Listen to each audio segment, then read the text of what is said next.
ଆମେ ସବୁ ହେଲେ ବାଟବୁଲା ବାଟୋଇ। ଆମର ଉଦ୍ଦେଶ୍ୟ ଗୋଟିଏ, ଲକ୍ଷ୍ୟସ୍ଥଳ ବି ଗୋଟିଏ, କିନ୍ତୁ ପ୍ରକୃତ ରାସ୍ତା ଖୋଜିବାଟା ହିଁ ଅସଲ କାମ। ଯଦି ଖୋଜି ନ ପାରି ଭୁଲ ରାସ୍ତାରେ ଚାଲିଗଲେ ଏ ଦୁର୍ଲଭ ଜୀବନ ସରିଯିବ ସିନା, ଗନ୍ତବ୍ୟସ୍ଥଳରେ ପହଞ୍ଚି ପାରିବାନି।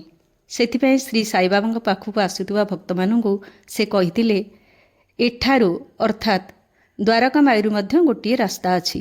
ଅର୍ଥାତ୍ ଶ୍ରୀ ସାଇ ଯିଏ ନିଜେ ସେହି ରାସ୍ତାରେ ଯାଇ ଭଗବତ ପ୍ରାପ୍ତି କରିପାରିଛନ୍ତି ଏବଂ ସାଧନାର ଶୀର୍ଷତମ ସ୍ଥାନରେ ପହଞ୍ଚି ପାରିଛନ୍ତି, ତାଙ୍କର ଶରଣରେ ଆସିଗଲେ ସେ ଆମକୁ ସାଧନାର ସେହି ଉଚିତ ମାର୍ଗ ଦର୍ଶାଇ ପାରିବେ।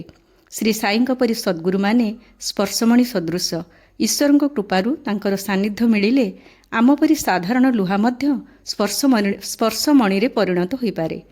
ସେଥିପାଇଁ ପୂଜ୍ୟ ଗୁରୁଜୀ କହିଛନ୍ତି, ପ୍ରଭୁ କୃପାରୁ ତୋତେ ଦିନେ ମିଳିଲେ ସଦ୍ଗୁରୁ ଜଣେ, ସେ ସ୍ପର୍ଶମଣିର ପରଶେ ଦିବ୍ୟ ପଥ ଧରିଲୁ ଶେଷେ। ଜୟ ଶ୍ରୀ ସାଇ, ଜୟ ଶ୍ରୀ ଗୁରୁଦେବ।